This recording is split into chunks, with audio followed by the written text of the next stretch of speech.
የውጭ ዜግነት ያላቸው ተጫዋቾች በኢትዮጵያ ፕሪሚየር ሊግ ላይ ያላቸው አበርክቶ ምንድነው? ውድ የብስራት ቴሌቪዥን የዩቲዩብ ቻናል ተከታታዮቻችን እንደምን አላችሁልን? የብስራት ፕሮግራማችን አሁን ጀምሯል።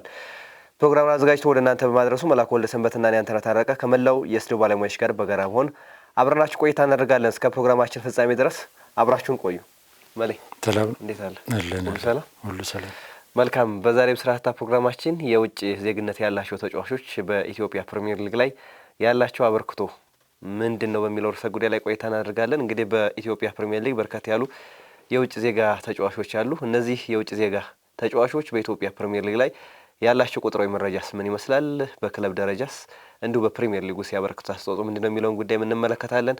በተደጋጋሚ የውጭ ዜግነት ያላቸው ተጫዋቾችም በፕሪሚየር ሊጉ ላይ ያን ያክል የተጠበቀባቸውን አበርክቶ አልሰጡም፣ የነው ግልጋሎት አልሰጡም ይባላል። ያ የሆነበት ምክንያት ምንድነው? በተጫዋች እንደ ተጫዋች ባህሪያቸውስ ምን ይመስላል? በክለብ ደረጃስ የክለቦች ሚና ምንድነው? አሰልጣኞችስ በእነዚህ የውጭ ዜግነት ያላቸው ተጫዋቾች ላይ ያላቸውስ ሚና ምንድነው የሚለውን ጉዳይ እናነሳለን። እንዲሁም ደግሞ በቀጣይስ የውጭ ዜግነት ያላቸው የተጫዋቾች ወደ ፕሪሚየር ሊጉ ሲመጡ ቀጣይ በኢትዮጵያ እግር ኳስ ፌዴሬሽን በአክሲዮን ማህበር ውስጥ የሚወሰደው እርምጃ ወይም ደግሞ አቋምስ ምን መምሰል አለበት የሚለውን ጉዳይም እያነሳን ቆይታ እናደርጋለን ማለት እንግዲህ በአሁኑ ሰዓት በኢትዮጵያ ፕሪሚየር ሊግ ወደ 38 ያህል የውጭ ዜግነት ያላቸው ተጫዋቾች ይገኛሉ። እንግዲህ ከነዚህ ተጫዋቾች ምን ያህሉ ግልጋሎት እየሰጡ ነው፣ ምን ያህሉ ደግሞ ቤንች ወንበር ላይ ተቀምጠው የኢትዮጵያን ብር እየበሉ ነው የሚለውን ዛሬ በዝርዝር የምንመለከት ይሆናል። እንግዲህ የውጭ ተጫዋቾች ወደ ኢትዮጵያ መምጣት ከጀመሩበት ከ1995 ዓመተ ምህረት ጀምሮ በርካታ እጅግ ቁጥራቸው ቀላል የማይባሉ የውጭ ዜግነት ያላቸው ተጫዋቾች ወደ ኢትዮጵያ መጥተዋል። ነገር ግን እስካሁን ድረስ ከመጡ የውጭ ዜግነት ያላቸው ተጫዋቾች ውስጥ በኢትዮጵያውያን ልብ ውስጥ ለዘላለም የቀረ ተጫዋች ማን ነው ብለህ ከጠየቀኝ ግን እኔ ማንም ነው የምልክ እና ይህ እጅግ በጣም የሚያሳዝን ጉዳይ ነው ብሎ መውሰድ ይቻላል። እንግዲህ ከዓለም ተለይተን መኖር አንችልም። ከዓለም ጋር አብሮ መጓዝ ግድ ነውና የውጭ ተጫዋቾች ወደ ኢትዮጵያ መምጣታቸው፣ የእኛ ተጫዋቾች ደግሞ ወደ ውጭ መሄዳቸው ግድ የሆነ ጉዳይ ነው። ወደፊትም የሚቀጥል ጉዳይ ነው የሚሆነው። ነገር ግን ዞሮ ዞሮ የኢትዮጵያውያን ተጫዋቾች ወደ ውጭ የሚሄዱት የውጮቹም ወደ ውስጥ የሚመጡት ግን ለለውጥ ለእድገት መሆን አለበትና በዚህ ሚዛን ውስጥ ግን ስንቃኘው የኢትዮጵያ ፕሪሚየር ሊግ የውጭ ተጫዋቾች ተሳትፎ ጉዳይ እጅግ በጣም የሚያነጋግር ጉዳይ ነው። ከጊዜ ወደ ጊዜ እየወረደ እንጂ እያደገ የመጣበት ሁኔታ የለም። የዘንድሮ የኢትዮጵያ ፕሪሚየር ሊግ ደግሞ ይህንን በደንብ በተጨባጭ የሚያሳይ ሆኖ እናገኘዋለንና ይህን ጉዳይ ዛሬ በጥልቀት እንመለከተዋለን። ቀደም ሲል እንደገለጽከው ደግሞ በቀጣይነት ደግሞ ምን መደረግ አለበት የሚለውንም ጉዳይ እንደዚሁ የምናስቀምጥ ይሆናል። በርካታ ዓመታት ተቆጥረው ወደ ኢትዮጵያ ዜጋ ተጫዋቾች ሲመጡ ግን ምናልባትም እነዛ የመጡ ተጫዋቾች ቅድም ያነሳቸው ሀሳቦች የልምድም ሼር ለማድረግ የተሻለ ነገር በፕሪሚየር ሊጉ ላይ የተሻለ አበርክቶ ወይም ደግሞ የተሻለ ቫልዩ አድ እንዲያደርጉ ተብሎ ታስቦ ነው የመጡት። ግን እነዛ ተጫዋቾች ከጊዜ ወደ ጊዜ ያንን ነገር ሲያደርጉ እየተመለከትን አይደለም። በዘንድሮ የኢትዮጵያ ፕሪሚየር ሊግም ወደ 38 የሚደርሱ የውጭ ዜግነት ያላቸው ተጫዋቾች አሉ። እነዛ ተጫዋቾች በክለብ ደረጃ ያላቸው ምናልባት ከፋፍለን እንመልከተው የአጥቂ ተጫዋቾች፣ የተከላካይ ክፍል ተጫዋቾች፣ በረኞችም ጭምር በርካታ ተጫዋቾች ምናልባት ወደ ኢትዮጵያ የሚመጡት የውጭ ዜግነት ያላቸው ተጫዋቾች የተከላካይ መስመርና የበረኞች ይበዙታል እና በዚህ መስመር ላይ ያሉት ተጫዋቾችስ እንዴት አይነት ግልጋሎት እየሰጡ ነው ያሉት? በተለይ ለክለቦቻቸው በርካታ ተጫዋቾች ተቀምጠው ገንዘብ የሚበሉ ተጫዋቾችን እየተመለከትን ነው። በተለይ በዚህኛው የውድድር ዘመን ብዙ ተጫዋቾች ቤንች ወንበር ላይ ተቀምጠው ግን በርካታ ገንዘቦችን የሚበሉ ተጫዋቾችን እየተመለከትን ነውና ከዛ አንጻር ምንድነው ያላቸው ነገር፣ አሁን ላይ ያላቸው ቁመናስ ምን ይመስላል የሚለውን ነገር በቀዳሚነት እንመልከት። እንግዲህ ቁጥሮች አይዋሹ፣ ቁጥሮች እውነት ይናገራሉና ቁጥሮችን ላስቀድም። በኢትዮጵያ ፕሪሚየር ሊግ 38 የውጭ ዜግነት ያላቸው ተጫዋቾች ይገኛሉ። ከ38ቱ 12ቱ ግብ ጠባቂዎች ናቸው። በተመሳሳይ 12 የአጥቂ ስፍራ ተጫዋቾች አሉ። 10 ተከላካዮች አሉ። 4 የመሀል ተጫዋቾች ይገኛሉ በኢትዮጵያ ፕሪሚየር ሊግ። በአጠቃላይ 38 ተጫዋቾች ይገኛሉ። ከነዚህ 38 የውጭ ዜግነት ካላቸው ተጫዋቾች በኢትዮጵያ ፕሪሚየር ሊግ የአንደኛው ዙር ውድድር ላይ 50% እና ከዛ በላይ ግልጋሎት የሰጡ ተጫዋቾች 21 ናቸው።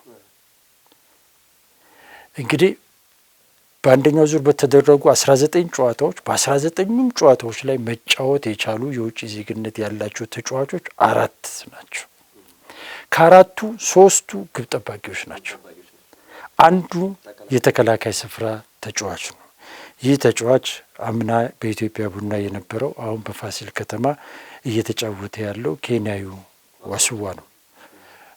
ከሱ ውጭ ያሉት የአርሲ ነገሌው፣ የፋሲል ከተማው እንደዚሁ እና የሽረ እንዳስላሴው ግብ ጠባቂ 3ቱ ሙሉውን ደቂቃ ተጫውተዋል። እንግዲህ በኢትዮጵያ ፕሪሚየር ሊግ በአጠቃላይ ወደ 634 አካባቢ ተጫዋቾች አሉ። ከነዛ ውስጥ ወደ 12 ያህል ተጫዋቾች ናቸው የኢትዮጵያ ፕሪሚየር ሊግ አክሲዮን ማህበር ባወጣው መረጃ መሰረት ወደ 12 ተጫዋቾች ናቸው ሙሉውን 19 ጨዋታ ላይ 1710 ደቂቃ የተጫወቱ ተጫዋቾች 12 ናቸው። ከ12ቱ 4ቱ የውጭ ዜግነት ያላቸው ተጫዋቾች ናቸው። እንግዲህ 21 ናቸው ብያለሁ 50% እና ከዛ በላይ የተጫወቱት ተጫዋቾች። ከነዚህ 21 ተጫዋቾቹ ውስጥ 11 ያህል የሚሆኑት ግብ ጠባቂዎች ናቸው ከ50% በላይ የተጫወቱት። ወደ 6 ያህል የሚሆኑት ተጫዋቾች ደግሞ አጥቂዎች ናቸው።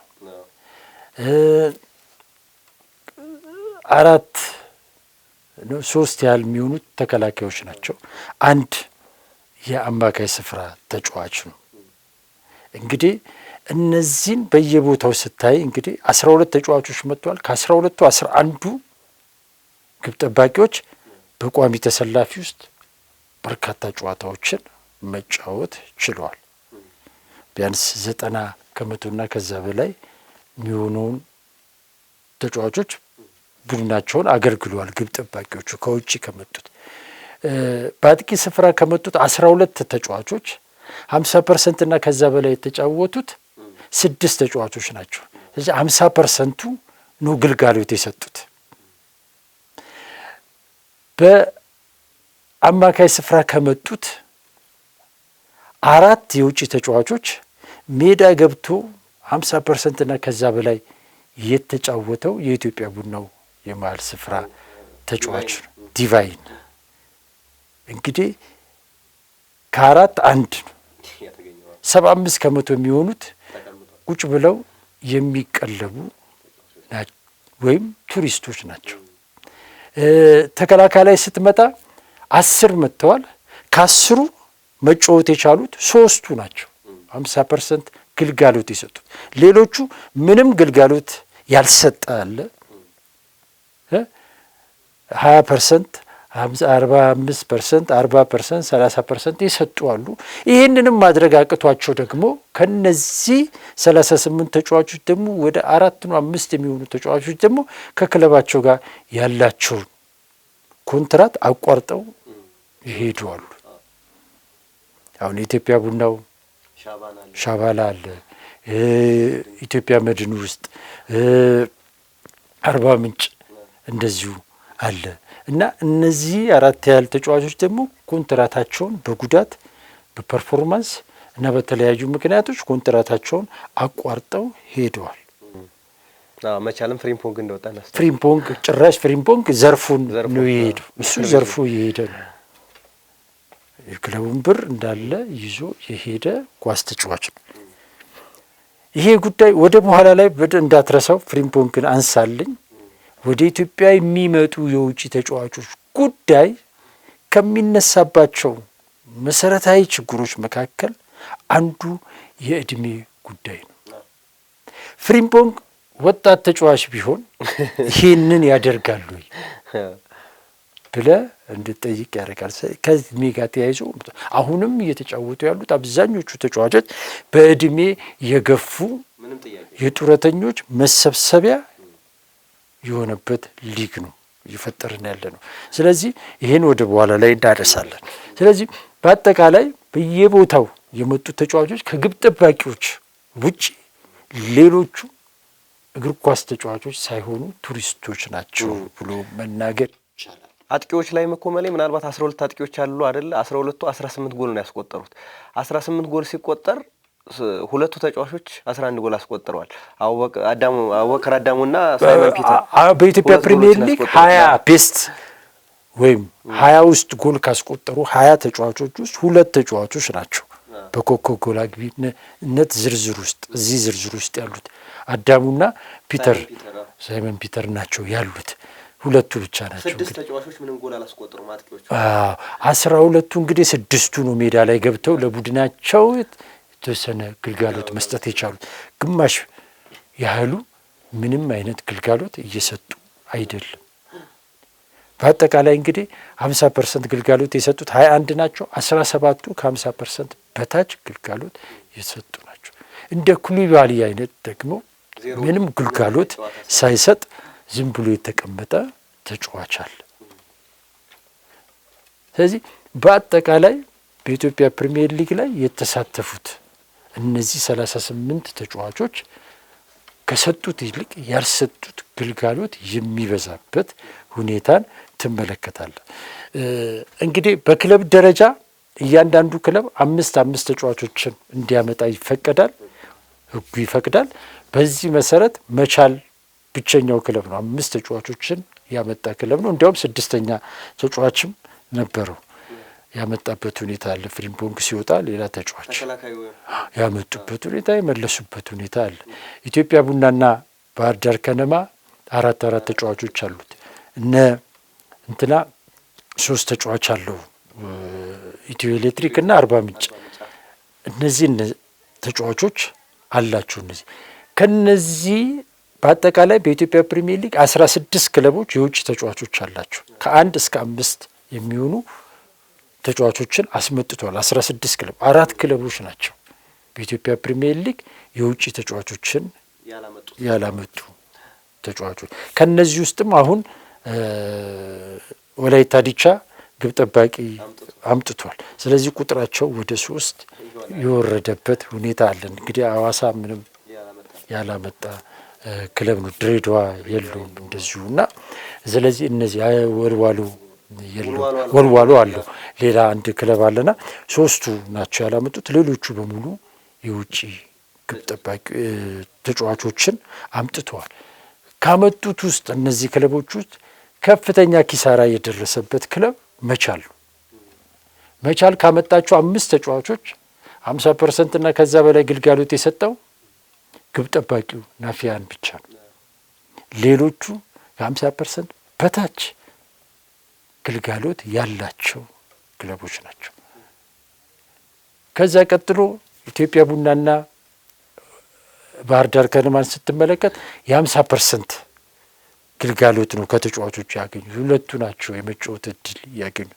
ኢቭን አምና በክለቡ ኮከብ የነበረው ግብ ጠባቂው ኢብራሂም እንደዚሁ ዳናልድ እንደዚሁ ዘንድሮ ላይ ከ50% በታች ግልጋሎት ያደረገበት ሁኔታ ነው የምትመለከተው። ከዛ ውጪ እንግዲህ 3 ግብ ተጫዋቾችን ያመጡት ኢትዮ ኤሌክትሪክና አርባ ምንጭ ናቸው። እነዚህም ክለቦች አንዳንድ ተጫዋቾች ናቸው ግልጋሎት የሰጡት። አብዛኛውን ግልጋሎት ከተጫዋቾቹ እያገኙ ያልሆኑ ክለቦች ናቸው ብሎ መውሰድ ይቻላል።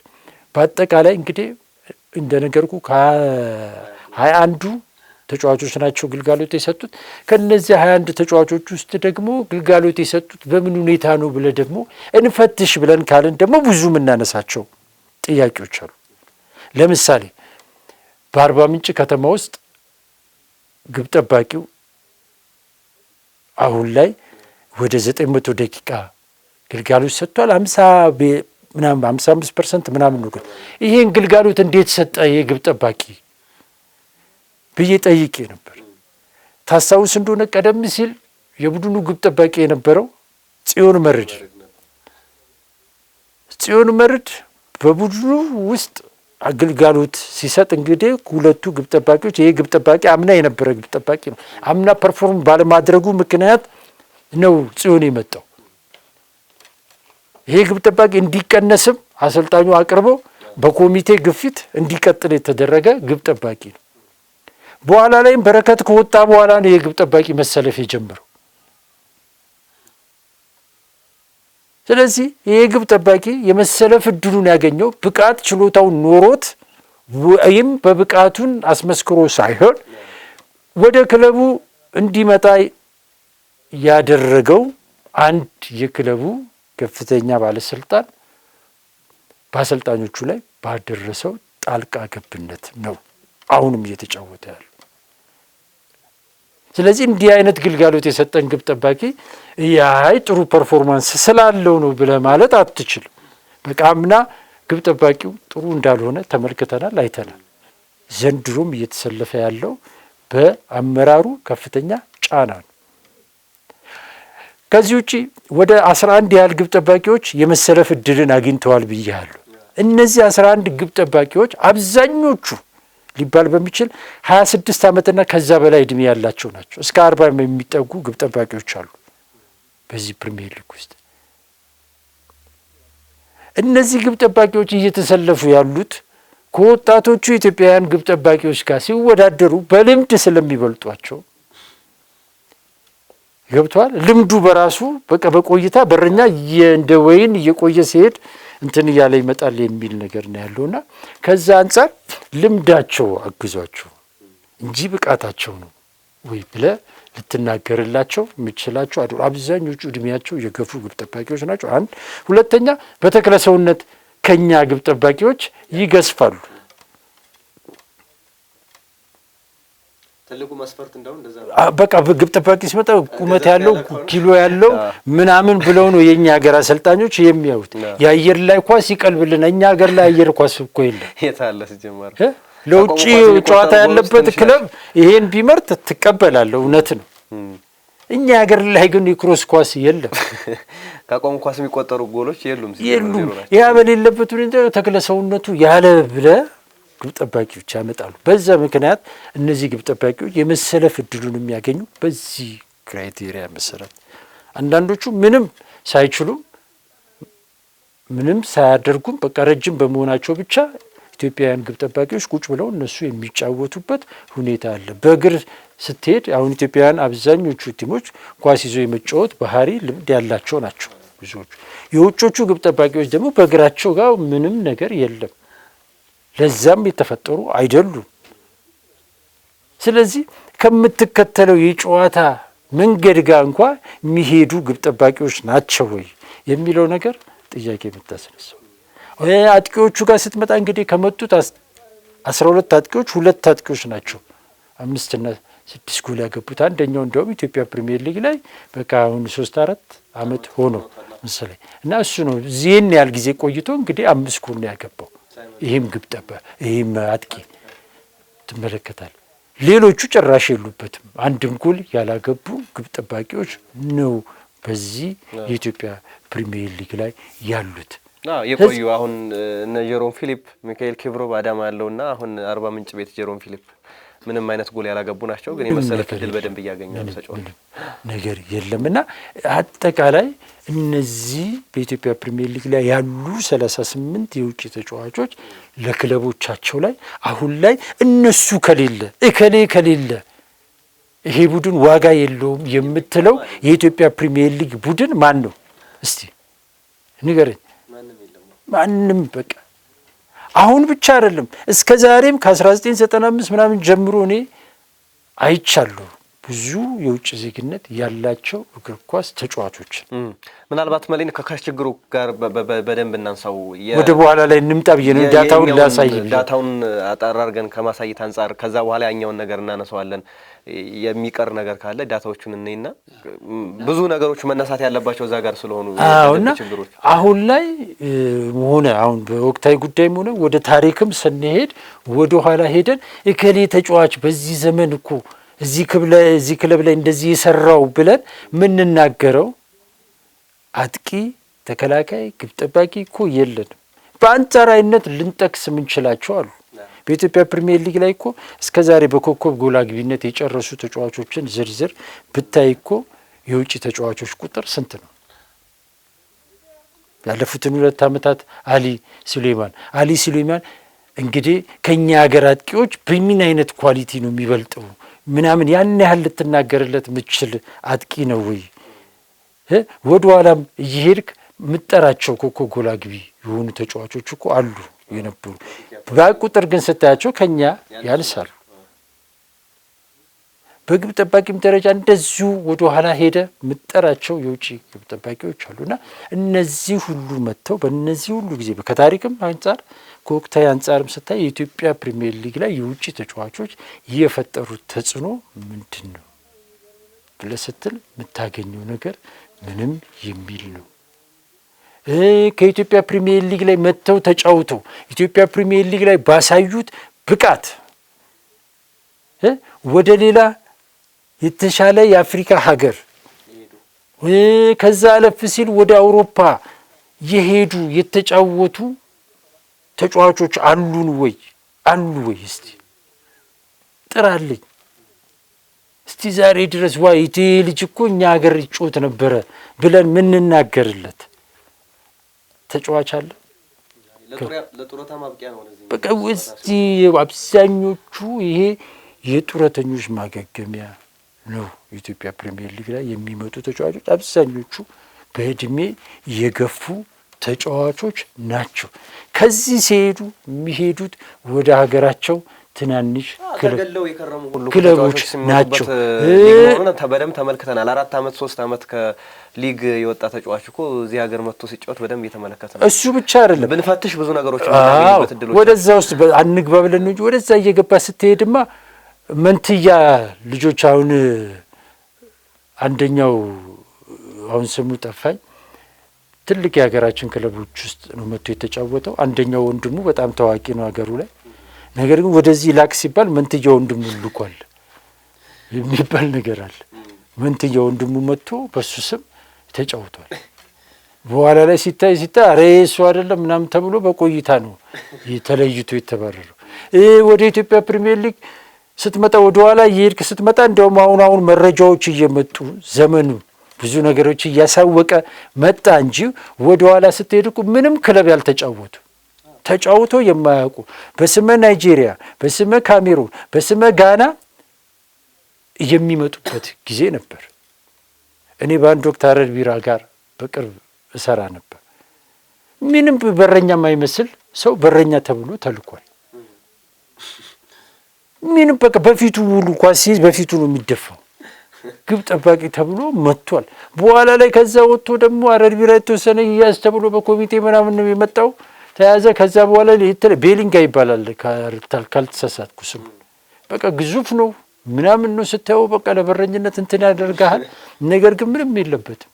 አንድ ጊዜ እንደውም ወልዲያኖ ገብቶ ከጎልጎል ገብቶበታልና ተለግቶ እና እንደዚህ አይነት ግብ ጠባቂ ምንም መልቀቂያ ሳይኖራቸው ከፌዴሬሽን ውስጥ ካሉ ሰዎች ጋር እየተነጋገሩ የውሸት መልቀቂያ እየተላከ ተጫዋቾች ይፈርሙበት የነበረ ሊግ ነው።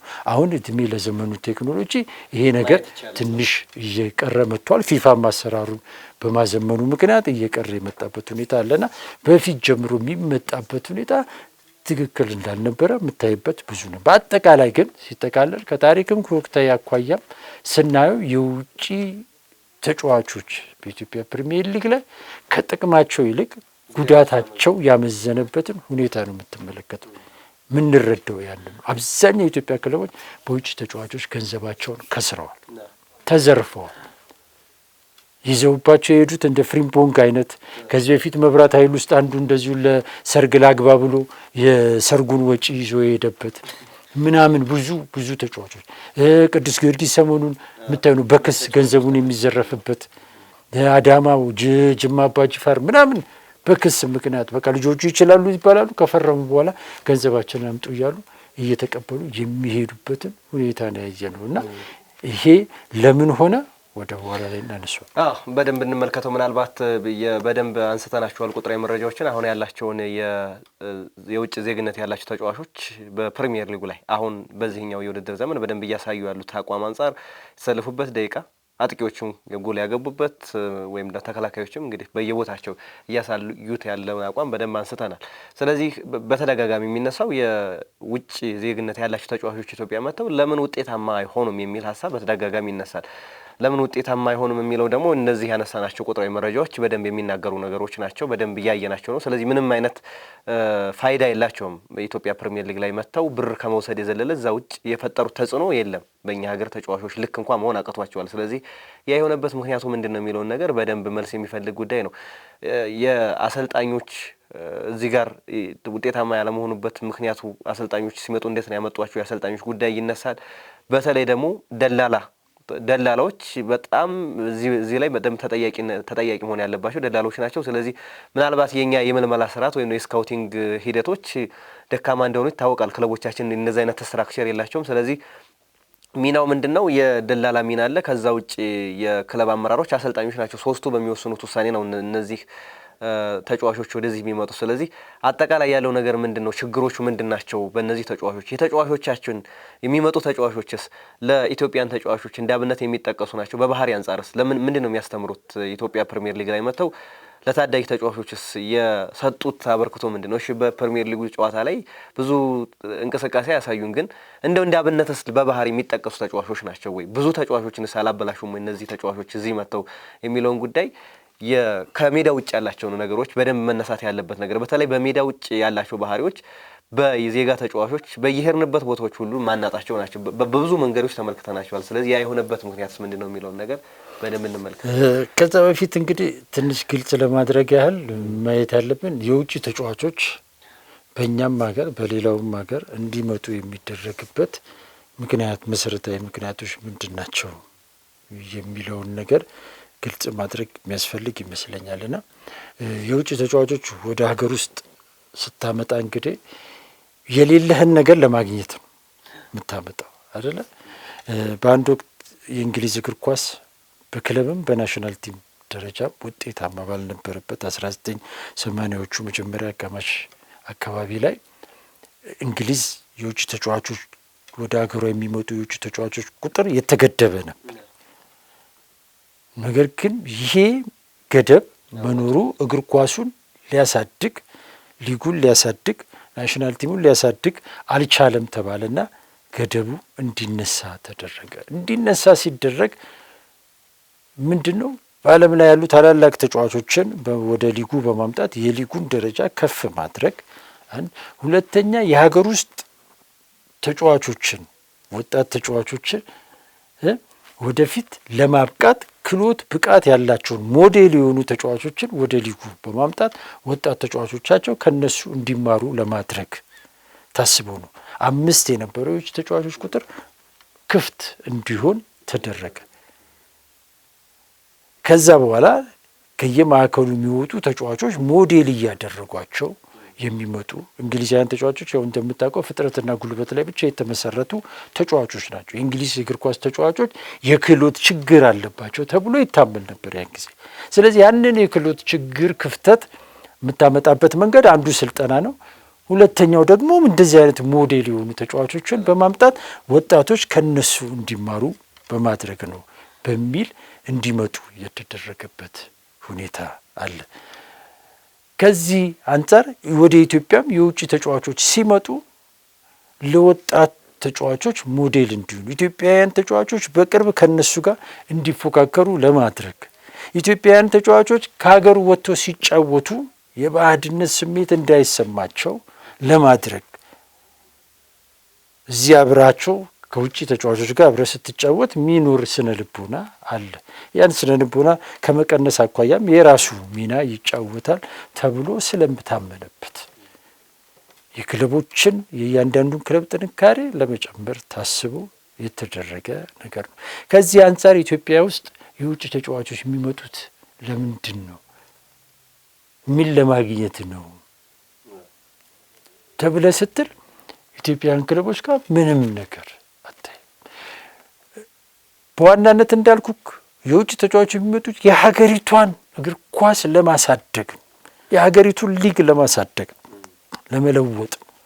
ነገር ግን ወደ ኢትዮጵያ ስናመጣው ግን ይህን ጉዳይ በአብዛኛው ተጫዋቾቹ እንዲመጡ የሚደረገው የግለሰቦችን ታሪክና ጥቅም ለመጨመር አሰልጣኙ ተጫዋቹን ሲያመጣው የሚያመጣው ወንበሬን እንዴት ላቆይ፣ በቃ ወንበሬን እንዴት ላቆይ፣ እንዴት የተሻለ ጥቅም ላግኝ ብሎ እንጂ ክለቡን እንዴት ላሳድገው፣ የአገሪቱን እግር ኳስ እንዴት ልለውጠው የሚለው ታስቦ አይደለም። በትክክል እንመዝነው ከተባለ ሚዛኑ የሚያደላው ለግለሰቦች ነው። የውጭ ተጫዋቾች በመምጣታቸው እንደ ሀገሪቷ የውጭ ተጫዋቾች በማምጣት አሁን ለምሳሌ የኢትዮጵያ ፕሪሚየር ሊግ አክሲዮን ማህበርን ብታይ የውጭ ተጫዋቾች ወደ ኢትዮጵያ በመምጣታቸው የሊግን ደረጃ እንደዚህ ከፍ አደርገዋለሁ ብሎ የሚያስበው ያስቀመጠው እቅድ ፕላን አለ። እንደ ሀገር የውጭ ተጫዋቾችን ሳመጣ የኛ ሀገር ተጫዋቾች የስነ ልቦና ደረጃቸው፣ አቅም ደረጃቸው ብሔራዊ ቡድኔን በዚህ ደረጃ ያሳድጋል ብሎ የኢትዮጵያ እግር ኳስ ፌዴሬሽን ያስቀመጠው ግብ አለ። ወደ ክለቦቹ ስንመጣ እንደዚህ እያልን ነው እኮ መፈተሽ አለብን። በዚህ ደረጃ ምንም ነገር የለን። ስለዚህ ምንም ነገር ከሌለ፣ እንደ ሀገር ያስቀመጥነው ነገር ከሌለ፣ እንደ ክለብ ያስቀመጥነው ነገር፣ እንደ ሊግ ያስቀመጥነው ነገር ከሌለ ሊሆን የሚችለው የግለሰቦች ጥቅምና መብት ማስጠበቅ። የሚመጡት አሰልጣኞች ተጫዋቾችን በሙሉ አሁን በቁጥር ላስቀምጥልን። ለምሳሌ ከመጡት 38 ተጫዋቾች ውስጥ 22ቱ ላለመሸነፍ ለሚደረግ ጥረት የሚያግዙ ናቸው። 12ቱ በረኞች ናቸው። 10ሩ ተከላካዮች ናቸው። 22ቱ ለመከላከል ስራ ነው። ስለዚህ አታግባብኝ የሚሉ አሰልጣኞች በኢትዮጵያ ፕሪሚየር ሊግ ላይ እንደሚበዙ ማሳያ ነው። ለመከላከል ነው። በቃ አታግባብኝ፣ መጀመሪያ ዝንጀሮ መቀመጫ ይሄን ነው እንደምትለው እኔም ወንበሬን ላስተካክል የሚሉ ክለቦች አሰልጣኞች እንዳሉ ነው እኔ የምረዳው። በዚህ ሳቢ ውስጥም ነው ተጫዋቾቹ የሚመጡት። ከተለያዩ አሰልጣኞች ጋር ኦልሞስት 100% በሚባል ደረጃ ወዳጆቼ ናቸው፣ ጓደኞቼ ናቸው አሰልጣኞቹ። ሁሌም ምልመላ ሲያደርጉ አንድ የውጭ ዜጋ በረኛ ያስፈልገኛል፣ 5 ቁጥር ላይ የውጭ ዜጋ ያስፈልገኛል፣ እስኪመር ላይ የውጭ ዜጋ ያስፈልገኛል፣ ከፊት የውጭ ዜጋ ያስፈልገኛል። ሁሉም አሰልጣኞች የሚሉት ይሄ አዎ፣ እነዚህ ቅድም ሁል ጊዜም እንደምልክ እነዚህ መሰረታዊ ቦታዎች ናቸው፣ ምሰሶዎቹ ናቸው። እነዚህ እውነት ነው። ግን እነዚህን ሁሉም ክለብ በውጭ ተጫዋቾች ልጠር ካለ ሀገሪቷ ምንድን ነው የምትሆነው? የክለቡ ቁልፎቹ ቦታዎች በእነዚህ ተጫዋቾች ከተያዙ የኢትዮጵያ እግር ኳስስ ምንድን ነው የሚሆነው ሚለውን ማሰብ ያስፈልጋል። ስለዚህ ተጫዋቾቹ ሲመጡ በሙሉ በግለሰቦችን መብት መጀመሪያው ተጠቃሚ አሰልጣኙ፣ ሁለተኛ እነዚህ ተጫዋቾች ሲመጡ የሚጠቀመው ደላላው ነው፣ ሶስተኛ ከነዚህ ጋር ጀርባ አብሮ ያለው አመራሩ ነው። እነዚህ 3 አካላት ነው የውጭ ተጫዋቾች በመምጣታቸው ተጠቃሚ የሚሆኑት። ከነዚህ ውስጥ ደግሞ 2ቱ ደግሞ በኢትዮጵያ እግር ኳስ ውስጥ ምንም ያልሆኑ ሰዎች ናቸው። አሁን ለምሳሌ ኢትዮጵያ ውስጥ ተጫዋቾች የሚመጡት 90% በደላሎች ናቸው። ደላሎቹ እነማን ናቸው? እኔ እንግዲህ የደለላ ስራ ከመጀመሩ በፊትም በኢትዮጵያ እግር ኳስ ውስጥ አለውኝ፣ አሁንም አለ። እያንዳንዱን ደላላዎች እንደዚሁ አውቃቸዋለሁ። ነገር ግን ከእግር ኳስ ጋር ያላቸው ግንኙነት ምንድን ነው? እስቲ በድለላ ስራ ውስጥ ካሉት ውስጥ በተጫዋችነት በአሰልጣኝነት ያሳለፈ ማን ነው? በተጫዋችነት በአሰልጣኝነት አይደለም፣ በተመልካችነት እንኳ ጥሩ ተመልካች ሆኖ ያሳለፈ ማን ነው ብለህ ስትል በቃ ኢትዮጵያ ፕሪሚየር ሊግ ውስጥ ገንዘብ ይገኛል ሲባሉ የመጡ ናቸው አብዛኞቹ ደላሎች። አብዛኞቹ ጥቂቶች ጥሩ ግንዛቤ ያላቸው ጥሩ እይታ ያላቸው አሉ። ነገር ግን 90 ከመቶ የሚሆኑት ግን ኢትዮጵያ እግር ኳስ ውስጥ ገንዘብ አለ ሲባሉ ገንዘብ ለመስራት የመጡ ደላላዎች ናቸው። ስለ እግር ኳስ ምንም አይነት ግንዛቤም እውቀትም የሌላቸው ናቸው።